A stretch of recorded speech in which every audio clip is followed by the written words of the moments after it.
There's different translations, but roughly it means work hard, leave luck to heaven.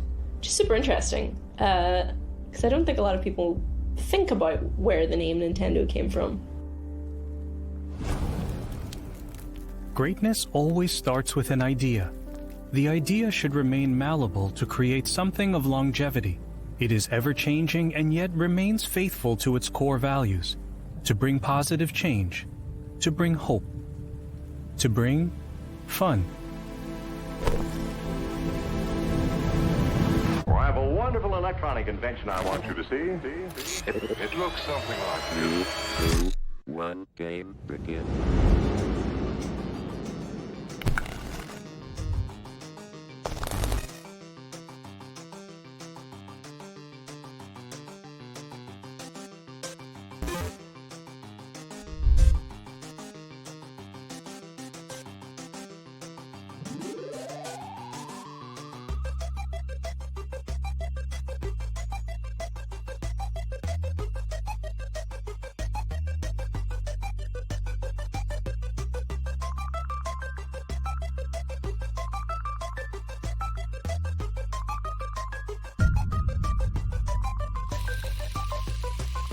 On September 23, 1889, Fusajiro Yamauchi began manufacturing Hanafuda, Japanese playing cards of floral design.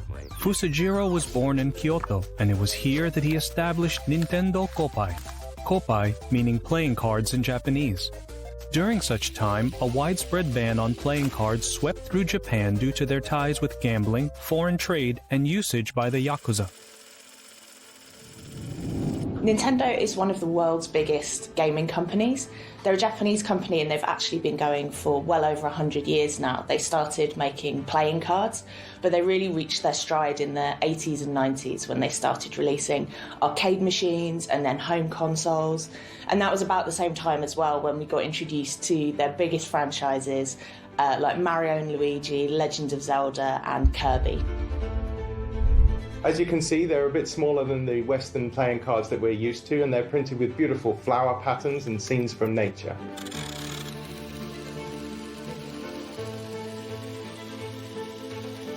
Nintendo's earliest and best customers were the Japanese mafia, the Yakuza. They ran lots of illegal gambling dens and they needed playing cards. And because no one wanted cheating going on, every game started with a new pack of cards. So Nintendo had a great business early on because these gangsters would buy cards, they'd open the cards, play a game, throw them away, get a new set of playing cards. So it was a good business to get into. Yamauchi found great success in his newfound company. Before long, he had established a new shop in Osaka and began to develop a more comprehensive array of card games. It was in 1929 when Yamauchi decided to step down from the company, passing the business to his son-in-law Sekiryo Kaneda, who adopted the name Sekiryo Yamauchi in respect of the family.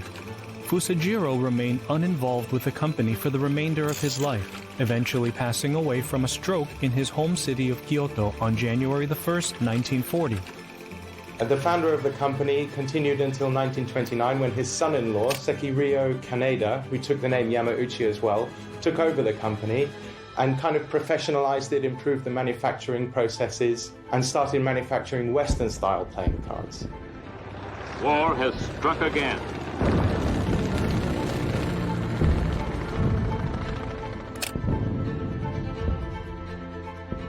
After World War II, Japan was in ruins. It was US occupied. There wasn't much food. The buildings were flattened. I mean, the country had to rebuild from absolute scratch. And from that came this kind of, essentially a new start. It tried to move into electronics and that was really kind of where Japan found a new future post-war. The years following World War II allowed Japan to further its industrialization. Markets for electronics were established alongside the rise of strip mills for iron and steel. Among such technological innovations were transfer machines for the automobile industry automatic control systems in new steam power stations, and catalytic cracking in oil refining industries. Yakihabara is an electronics district in Tokyo, and it became like the hub of electronics shops. You'd have these kind of multi-story arcades and shops selling all kinds of electronics. It was really a kind of very kind of geeky mecca, if you like. You know, if you were into electronics and you were in Tokyo, you're going to make a beeline for that area. After the death of Sekiryo, Hiroshi Yamauchi, the grandson of Fusajiro, was ordered to step up and assume the mantle of company president. Being young and inexperienced, Hiroshi suffered some initial backlash from the company's employees. In 1949, Sekiryo became ill, called up his grandson to his hospital bed, and said, "Okay, you give up your law degree and take over Nintendo from me." That was Hiroshi Yamauchi. And over the course of the next 50 years, he was destined to turn Nintendo into a multinational conglomerate. But at the beginning, it wasn't so easy. Strikes would take place to test the new president's dedication to the role, and firmly, Hiroshi would make a stand. He chose to fire a handful of employees and set his eyes on the future. With a traditional imperialist demeanor, Hiroshi ran the company intending to keep up with the changing times. The first step was to develop a new style of plastic playing cards influenced by Western markets. However, due to Japan's strict restrictions on unsanctioned gambling, the plastic and Hanafuda cards were now struggling to make a profit. Luckily, the company, now called Nintendo Karuta, made a licensing deal with Walt Disney to merge the new plastic cards into family-oriented games. With a small booklet outlining the many games one could play with the cards, the new product would sell 600,000 units in 1 year, allowing Nintendo to dominate the card game market in its own country. They also had a deal with Disney that allowed them to make Disney playing cards that had Disney characters on them. And so this sort of made Nintendo kind of take a little sidestep into manufacturing things for children, wherein they discovered, hey, there's a lot of money to be made here. And so that was another stepping stone on the way to them creating video games, which at that time were basically considered toys. Once again, the company name was changed to the Nintendo Company Limited, and the business was made public with Hiroshi Yamauchi as its chairman. So at the beginning, Hiroshi Yamauchi was only 21 years old, and the workers in Nintendo didn't necessarily take him entirely seriously. He was really ambitious and really ruthless. He fired anyone that disagreed with him. Visiting Cincinnati in the United States provided Hiroshi with some disappointing yet valuable information. He'd gone to examine the world's largest manufacturer of playing cards, the U.S. Playing Card Company. However, on his arrival, a small office and factory greeted him. To Hiroshi, the scale of the facility represented the success of the playing card industry, and there wasn't much to be seen. Concerned for the company's future, Hiroshi returned to Japan in search of new ways to ensure the longevity of Nintendo. After Nintendo had established themselves making these playing cards, they tried a bunch of different things before they landed on what would eventually make them so successful. So they tried a whole range of different companies, including taxis and even love hotels. He went into the food business, making instant rice, and he went into the taxi business. And that one seemed to go okay until there was a labor revolt, and that was the end of that idea. So by the early 70s, Nintendo was struggling. It spent a fortune trying all these businesses, getting nowhere, and had a lot of debt. The outlandish ventures proved unsuccessful for the business and were soon disbanded. The company was on the brink of bankruptcy. Desperately searching for ideas, Hiroshi spotted a factory engineer called Gunpei Yokoi. Around that time, Hiroshi visited one of the factories and saw Gunpei playing with an extendable claw, a toy which he'd invented himself. And instead of telling him off for that, he was fascinated by this and asked him to put these extendable claws into manufacture. The Ultra Hand was distributed and became a massive hit. Such simplistic ingenuity spurred new ideas for the company. Soon, a toy department was made in Kyoto, solely led by Gunpei. who would develop new concepts such as the love tester and the light gun.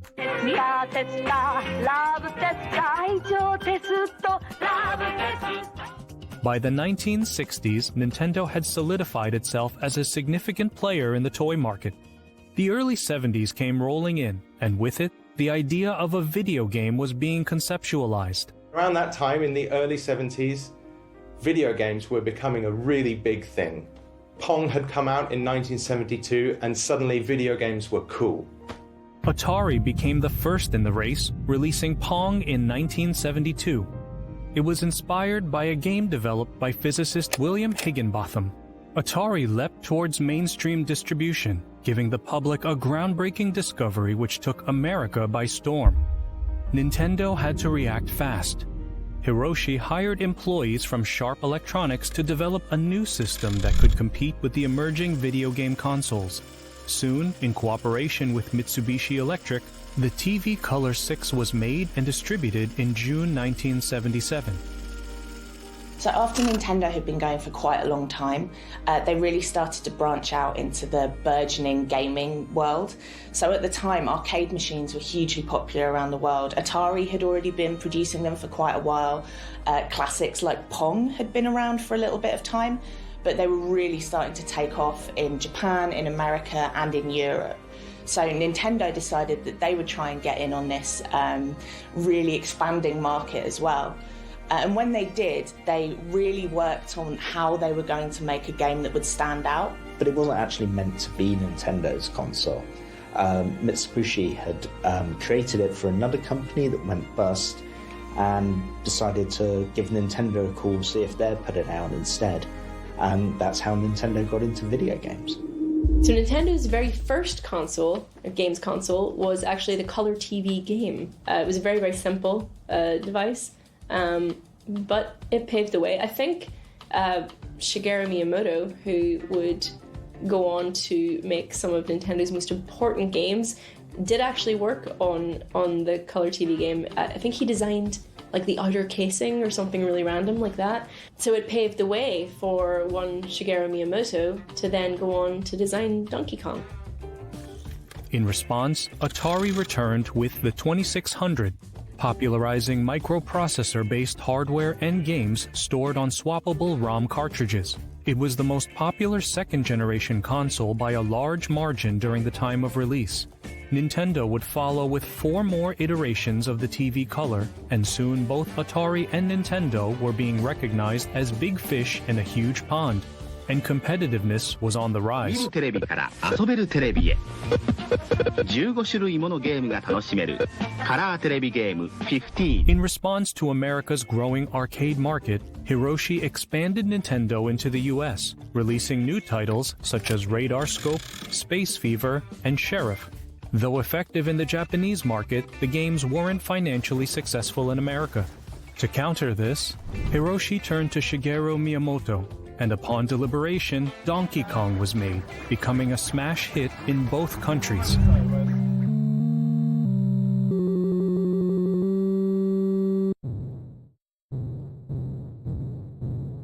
The arcade machine that they came out with was Donkey Kong, which is obviously one of their most famous franchises, and starred the main character of Jumpman, who was originally actually a carpenter, but he would eventually become our most beloved Nintendo character, Mario, who's actually a plumber now.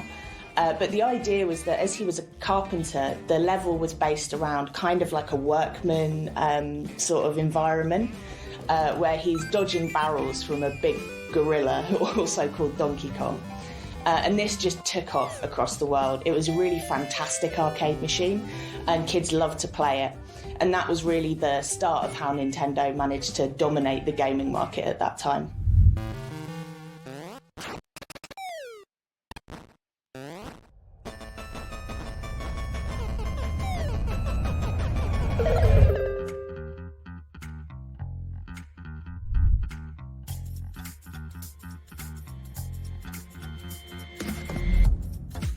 So Shigeru Miyamoto is probably one of the most important video game designers there's ever been. He is a producer, a creative director, a game developer, a game designer, and he created much of Nintendo's early output. So he created Mario, he created Donkey Kong, he created The Legend of Zelda.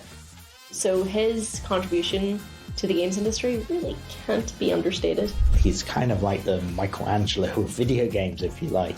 He joined Nintendo out of art school and really brought kind of, the whole Nintendo style as we know it really kind of emerged from him and what he did. And he always wanted to make games that appeal to everyone. They were never aimed at kids, they were never aimed purely at adults. It was about games for everyone to enjoy, and games that were very much about joy, and happiness. It was kind of a very kind of bright, optimistic kind of style he brought.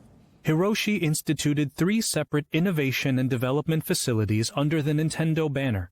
This unique method would allow each department to outplay the other within the company, constantly guaranteeing new, innovative results. In 1979, Gunpei Yokoi conceived the idea of a handheld video game while sitting on the bullet train on a business trip. So around 1979, the story goes that Gunpei was commuting and he saw on the train Japanese businessmen playing with LCD calculators. At that time, you have to remember, there's not much entertainment you can carry with you. You can have a newspaper, a magazine, a book. If you don't have any of those, you can stare out the window. So there's not much choice of what to do. And he notices further down the carriage, there's this guy with a pocket calculator, which is, pretty high tech for the late 70s. And he's just playing around with the calculator to pass the time. And so Gunpei kind of thinks, hang on, what if I took technology of a pocket calculator, turned it into a game? That would be something people could take, and it could kind of help commuters on their boring journeys have something fun to do.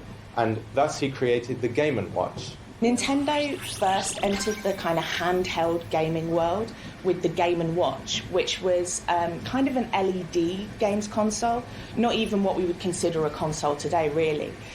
Each of them was only preloaded with one game, so you couldn't put multiple games into that console. But it was still really popular. People liked having a handheld gaming device to take with them.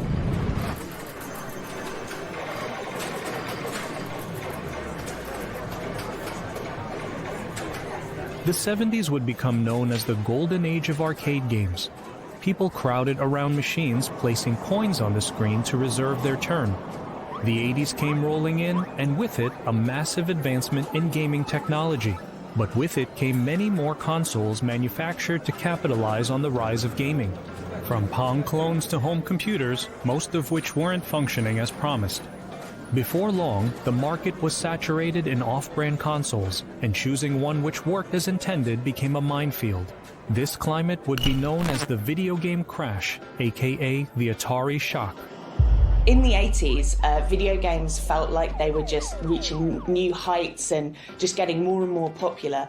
But then actually there was something that's known as the video game crash. What had happened was a lot of companies were just churning out kind of lower quality games really quickly to try and hit that market and make money out of it, basically. So this led to a crash where people didn't really have faith in video games for a little while. Nintendo introduced a thing called the seal of quality, which just meant that they were going to guarantee that the games they were producing were going to reach a really high quality level, and meant that people could have faith in the games they were buying again. The year is 1983, summer in Japan. The video game recession is at its height, with companies going bankrupt and global video game stock depleting by almost 97%. After years of work, Nintendo released a product which would change the video game climate forever.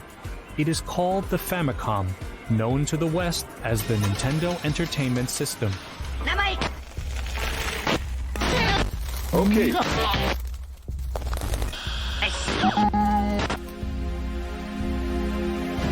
Nintendo, a quick-loading cartridge system with over 60 of the hottest titles ever. Games like Batman, a life and death struggle to end the evil Joker's reign of terror and save Gotham City.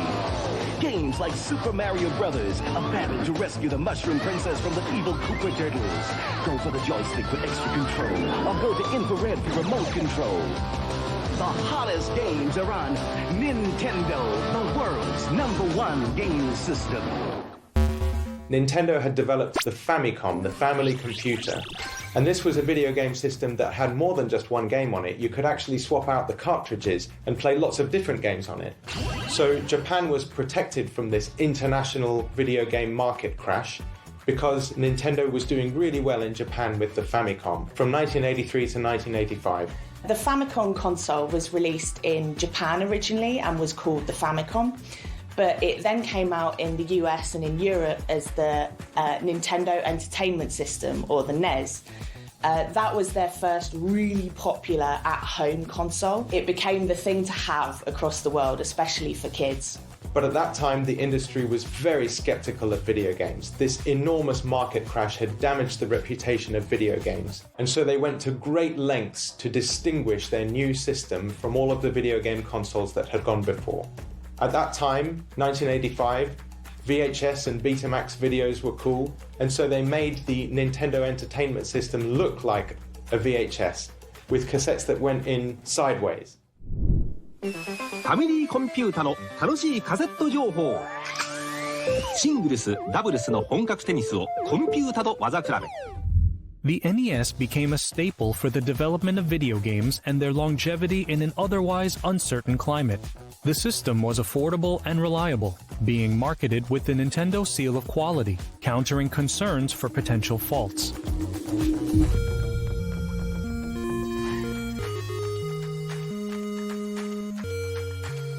With the release of The Legend of Zelda and Super Metroid, Nintendo became synonymous with its characters and iconography. It also provided the public with the Zapper, the first widely distributed light gun designed for games such as Duck Hunt and Hogan's Alley.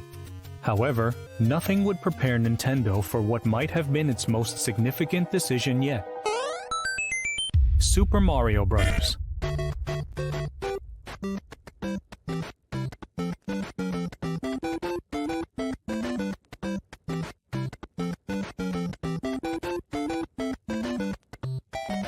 And really, I don't think you can mention all of those early Nintendo games without mentioning the soundtracks to them. Koji Kondo, the composer to all of those early Nintendo games, is just a master, I think, at creating those sounds and effects and melodies that just get stuck in your head forever.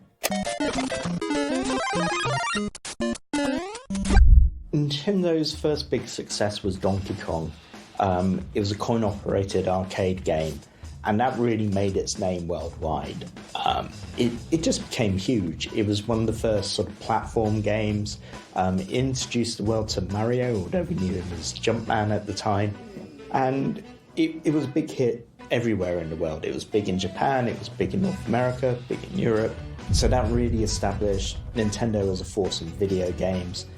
And then a few years later, it brings out the Nintendo Entertainment System, its first proper home video game console, and that has Super Mario Bros., which is, a wonderful game even now, huge at the time, and that really established Nintendo as the leader of the video game market.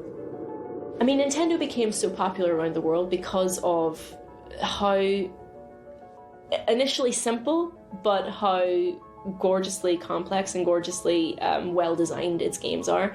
I mean, you look at things like, let's take Super Mario, the level 1-1, for example. I actually spoke years ago to Shigeru Miyamoto about how he went about creating this. In level 1-1, a player will encounter absolutely everything that they possibly need to understand how the game works. And so in subsequent levels, it's what they know, what the game can assume that they already know about it, is challenged. So the very first, little bit that Mario runs along and he jumps up and he hits the box and the mushroom comes out, it's actually very hard for a player to avoid that mushroom because the game wants you to run into it and discover Mario can make himself bigger. And that's one core mechanic of the game right there that you've discovered without any tutorials, without being told. You've just found it out for yourself. And that's the beauty of a Nintendo game. They want, I think at the core of every good Nintendo game is the joy of discovery, the joy of curiosity. And that is, I think that's inherently Shigeru Miyamoto's thing. That's Legend of Zelda to a T. It's all about discovery. It's all about going out into the world and seeing what you can find and seeing what you can uncover. In the late 80s, I was living in America. I didn't have a Nintendo console myself, but after school I was so excited to walk to Danny's house and play Duck Hunt with the light gun on his Nintendo Entertainment System. There was nothing more exciting. And Super Mario Brothers blew my mind.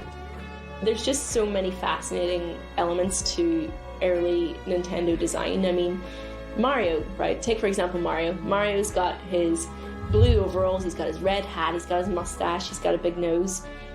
All of those things that make Mario Mario were done just because it made him easier to animate. It was just cutting corners, essentially. He was blue and red so that he would stand out on the background. Number one, he had a hat so that they wouldn't have to animate any hair. He had a mustache so that you didn't have to see his mouth and he wouldn't have to talk or make sounds or do anything like that. Every little thing about that is just very clever design. And that was Miyamoto. That was early Nintendo to a T. I always remember he described Goombas as suspicious mushrooms, because you have the mushrooms that let you power up and you've got one extra life, and then the Goombas are suspicious because they're a little bit shady, and I always find that very funny because it's like, suspicious mushrooms. Okay, how does one go about making one of those?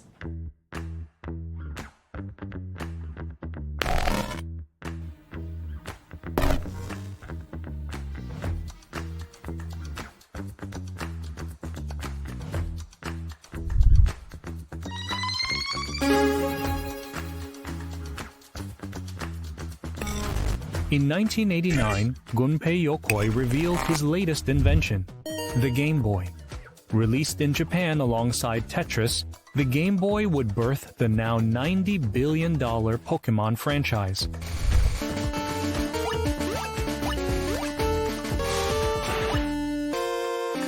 This revolutionary console was a smash hit and began developing more complex handheld consoles.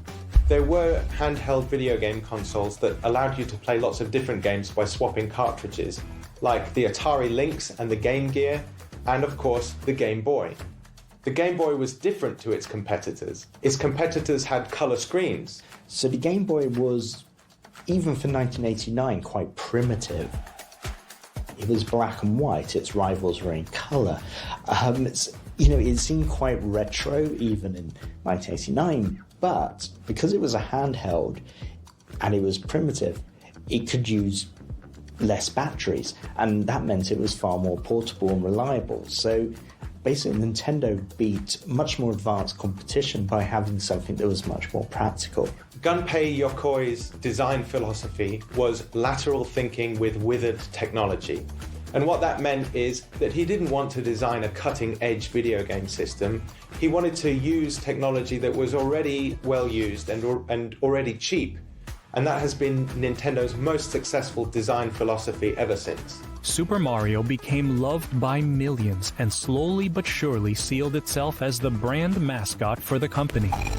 When Nintendo was dominating the market, a new competitor joined the scene, Sega, with the release of the SG-1000. It's quite expensive though, it's better than watching TV, I think. I'm addicted to it, Street Fighter. I like fighting and adventure. Sega's got more better games, but Nintendo's more sort of fantasy games. The British market alone is worth over £500 million a year. Video games outsell music CDs. And so far, there seems to be room for more than one Victor Ludorum. In the 90s, Nintendo were right at the top of their popularity. The Game Boy was out, the Nintendo Entertainment System was out, but Sega were also hot at their heels trying to really recapture some of that market. So while Nintendo had Mario, the friendly Italian plumber, Sega had Sonic the Hedgehog, a cool blue hedgehog. And the contrast was that Mario games were often kind of seen as more family-friendly, more kind of cuddly in a way, and they were quite slow-paced compared to Sonic, which really sold itself on speed. So the Sonic games really positioned themselves as quite edgy, and that really spoke to a lot of teenagers and kids at the time, which meant that Nintendo and Sega ended up kind of battling it out with their mascots for console supremacy. Danita Stokes, president of HAG. It's bad enough that Sega Genesis has the most 16-bit games, but this new Sonic the Hedgehog, oh, he really does my doilies. They say he's incredibly fast. Well, what's the hurry, mister? And about his attitude. Smarty pants. Why can't it be more like that nice boy Mario? Oh! Little brat! Now, get Sonic free when you buy a Sega Genesis system at its new price of $149.99. The rivalry between Sega and Nintendo was aggressive. They really were going for it at that time. Like, they just wanted to corner the market. So Sega had a slogan on their advertising that was pretty pointed. It was, Sega does what Nintendo don't. It is what we call eyeballing the kid and actually going up to him and saying, this is Nintendo, this is what it does, go on, have a go, what do you think? And of course, added to that, there's the imagery of Nintendo, which is very important, which the kids also find important. It's a kind of a badge brand because there's a playground battle out there, Nintendo v Sega, and it's important to us that most kids in the playgrounds are talking about Nintendo. Really what we have here is a format war, just like VHS and beta and video. And of course, every Nintendo sold, from our point of view, is one person out there not buying Sega software. And this market is all about razors and razor blades, if you like. In other words, we make the money on the software rather than on the hardware. So it's important that we get as big a user base out there as possible.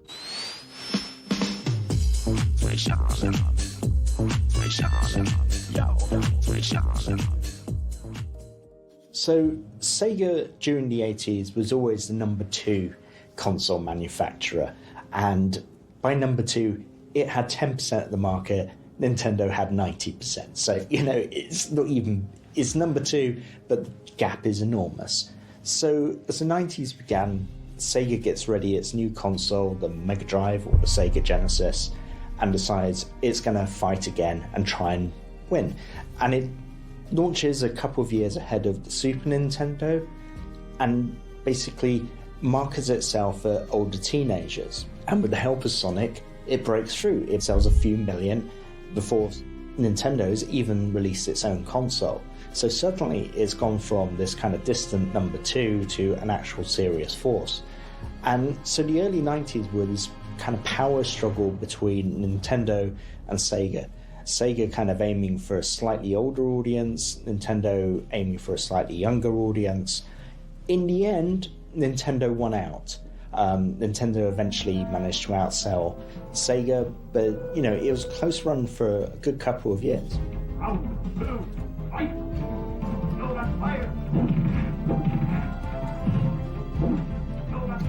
The 90s began with the release of the Super Nintendo Entertainment System and Super Famicom, transcending from 8-bit gameplay to 16-bit.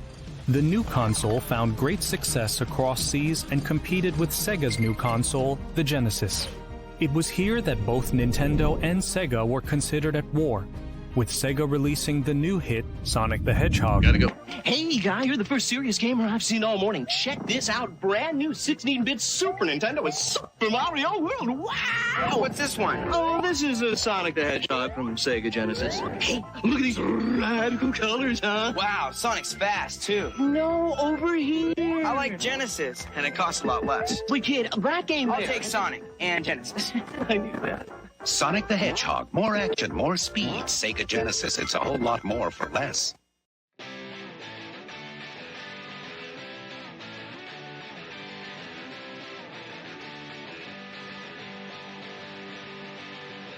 With Super Mario 64, GoldenEye, and The Legend of Zelda, The Ocarina of Time, the Nintendo 64 saw the threshold made by the SNES, and Hiroshi looked to surpass it in a grandiose fashion.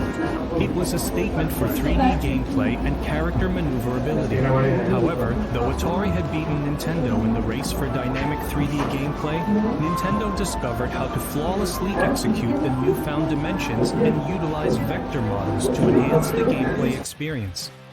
When I was a kid, I didn't really even know that the job of game dev existed, but I've always been someone who loved to play games. When I was younger, we actually at home weren't allowed to have a Nintendo 64 or the PlayStation 1, which were the massive consoles at the time. But I had friends who did have those consoles, and I would constantly go over to their houses to play them. We also had a PC at home where I could play really chuggy games on a not very good computer. In the mid-90s, Gunpei Yokoi was still working for Nintendo, and he wanted to develop a virtual reality system. This was way ahead of its time. He developed what eventually became the Virtual Boy, but it didn't go as planned.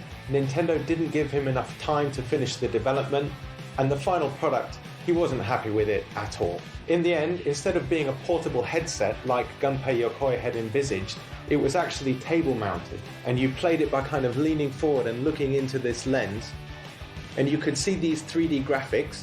It was only one color, everything was red. Playing the Virtual Boy gave you massive headaches. The games were awful. It was a total flop. Gunpei Yokoi was really upset about this because this was not the system he had imagined. And as a kind of apology, he developed the Game Boy Pocket before leaving Nintendo to go off and start his own product development company. In March 1997, the Nintendo 64 launched in Europe and sold 2.3 million units in the first year. Nintendo introduced the Rumble Pack, which enabled players to feel the realistic vibrations contained in the game. In the early 2000s, Nintendo began its expansion, establishing offices all around the globe. The following years saw the release of the GameCube, building upon the technical prowess displayed by the N64. The Game Boy would continue to undergo upgrades, and soon there would be 6 more iterations of the console, each possessing unique qualities. So after the Game Boy had been so successful, they released the Game Boy Color, which was kind of a step up. It was smaller, it allowed you to play games in colour, which was obviously really exciting. And then after that, they also released the Game Boy Advance. So they'd been kind of on the Game Boy model for quite a while, and they really knew what they were doing with handheld consoles. Not long following the release of the GameCube, Hiroshi Yamauchi stepped down as president of Nintendo. After an incredibly successful run instigating the company as a household name for tech development, Hiroshi would be replaced by Satoru Iwata. Iwata's succession would mean the end of the Yamauchi family's long-running ownership.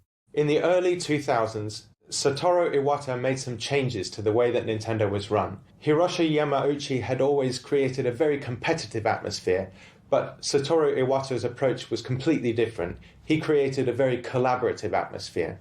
Satoru Iwata's business style was very influenced by the Blue Ocean strategy.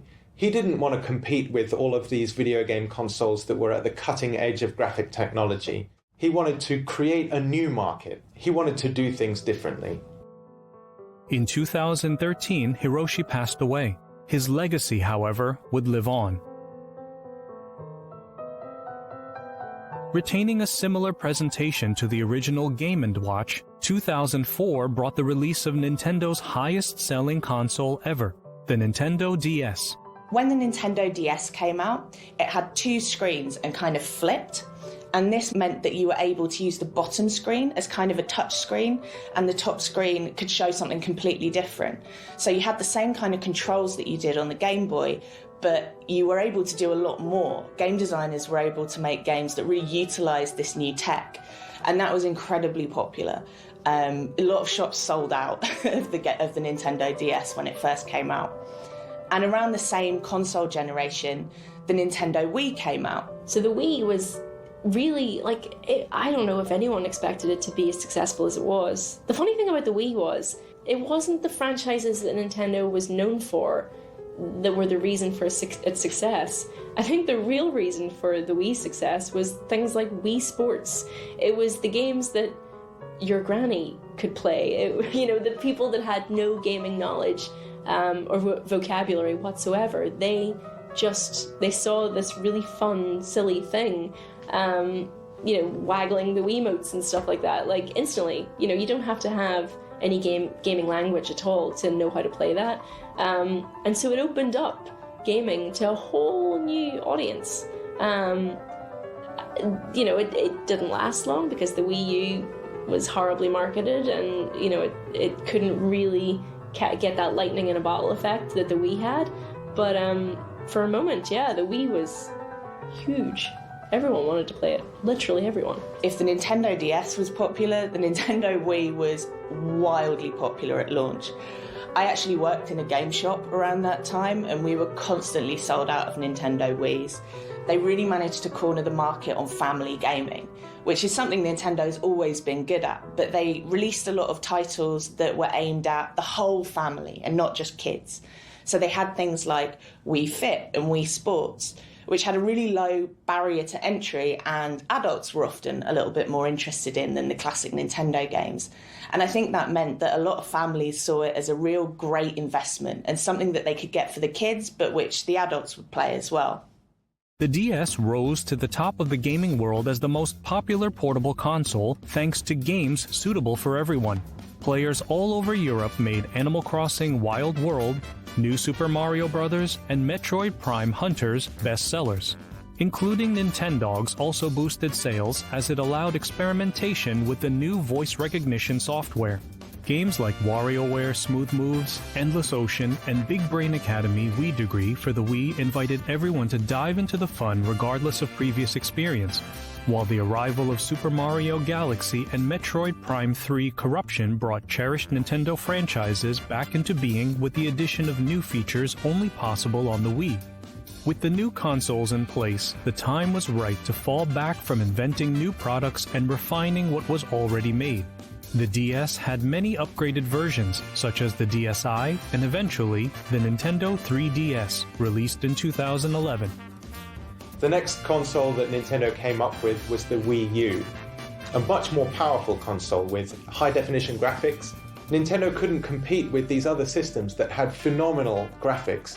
Also, the name, Wii U, people just thought it was an extension of the Wii. They didn't realize it was an entirely new beast. So the Wii U did not sell well. Yeah, the Wii U was Nintendo's worst-selling console. It was pretty much a disaster financially. It came off the back of the Wii, but people didn't really understand it was a new console. The idea was to kind of combine an iPad-like tablet with a games console, and when they were developing it, you know, that idea was ahead of its time. By the time they released it, it was a bit dated. It looked like a kind of Fisher-Price version of an iPad. It never really quite gelled. It didn't really know what it was. And consumers looked at it and went, I don't know what that is or what it's about. So it was a handy step on the way to the Nintendo Switch, but as a console on its own, it just never quite clicked with anyone. Though the new version of the Wii underperformed in sales, it provided a massive step up in graphic capabilities, an asset that went under the radar as it didn't attract the same broad audience the original Wii had done previously. The Wii U, however, was the most powerful console on the home market before the release of the PS4 and Xbox One. The gamepad was a new idea which brought the handheld advantages of the DS to a home console and paved the way for what was to come. In 2017, we were introduced to the Nintendo Switch.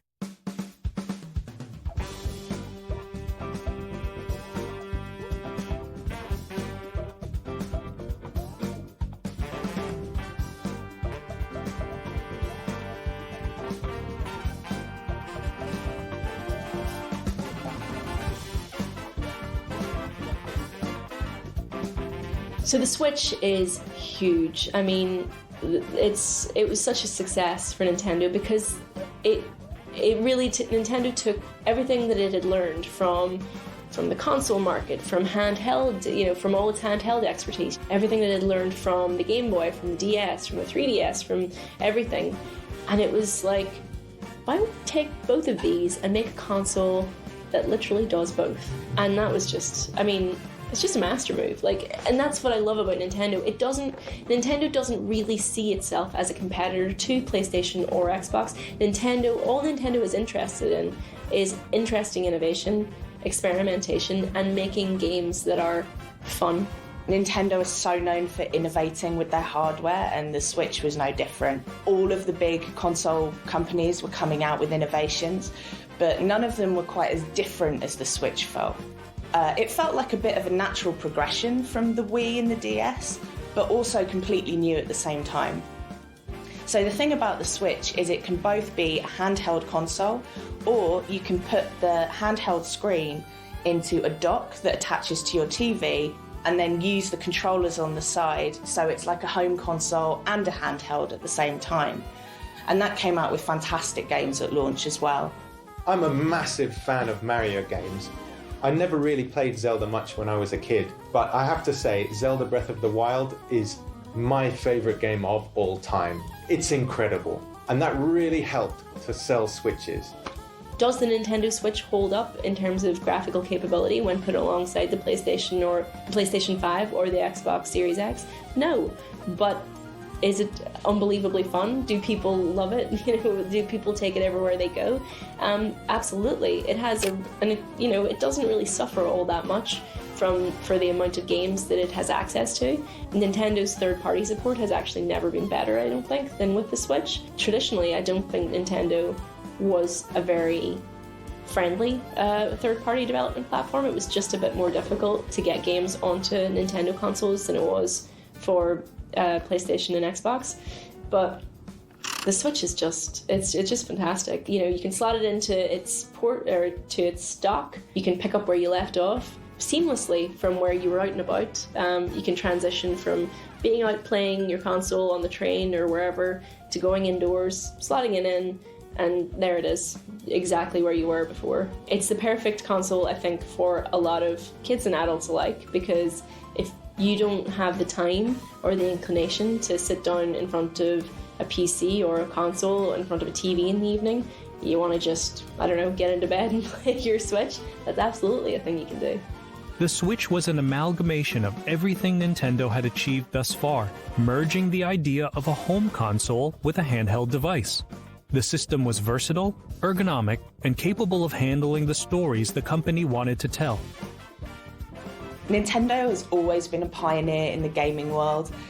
One of the things that they do that is fantastic is they have a real focus on family gaming, and that's allowed them to stand out from the crowd sometimes when the other companies are doing something a little bit different.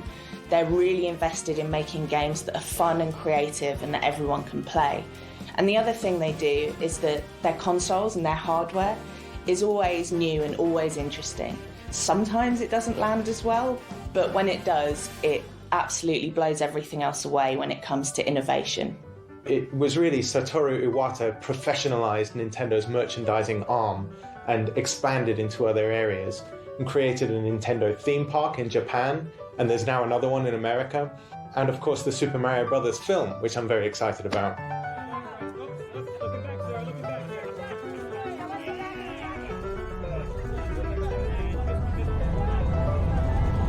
One of the reasons I really love Nintendo games is that all of the games on the other consoles really focus on guns and violence and crime. And I mean, these games look fantastic. I would love to play them. But actually, I don't want to get involved in all of that violence. I love that Nintendo don't do that. Nintendo was a pioneer of video game quality in consoles. I mean, it essentially rewrote the video game console business model and saved the video game industry by doing so. It was a pioneer in game design. Its attention to the feel of video game mechanics really kind of upped the quality bar.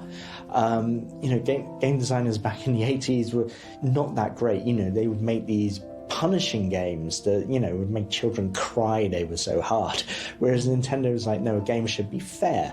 And it seems very obvious to us now that a game should be enjoyable, not punishing, but that's not how people were making games back then. It was a pioneer in broadening out the video game audience with the Wii and the DS. Nintendo created the handheld game. We play iPhone games and Android games now, but before smartphones came along, we were playing on Nintendo portables. It's a company that's really defined video games throughout its history. It's had an enormous shaping influence on it, and it's still going strong today. It's still setting the tone for a lot of companies. Valve's Steam Deck is quite clearly modelled on the Nintendo Switch in lots of ways. There's no escaping it. I think Nintendo brings up feelings of nostalgia because Well, first of all, I think it's been around longer, and when Nintendo was in its early days, it was marketing games for children. But even now, kids, their first console is very often a Nintendo console. I mean, my nephews, they all have Nintendo Switches, so their nostalgia will extend to Mario, as plenty of older gamers does as well. But I think it's because, again, at the heart of every Nintendo game is that childlike curiosity and wonder at the world. That's really what makes their games sing. Well, particularly for people of my age, we grew up with Nintendo. I'm the perfect age to have been swept up by Nintendo's ascendancy in the 1980s, and it's absolutely an indelible part of my childhood. I think because it's tied into that feeling of childhood fun, it really just evokes a feeling of nostalgia in a lot of people, and especially people my age. Nintendo's most important legacy is saving the video game console industry. After Atari's collapse, it was possible that game consoles would not come back. It did look like home computers would be where people played games on. Nintendo changed that. Nintendo said, no, there is still room for consoles. If Nintendo hadn't come along when they did, we'd probably all be playing on PCs at this point. Nintendo has a remarkable philosophy to put smiles on the faces of everyone they touch. To this remarkable company, which started from humble beginnings, making consoles isn't about how much processing power they possess. It is about the stories themselves. It is about the characters and open-mindedness of all who play. To Nintendo, it is all about fun. Nothing more, nothing less.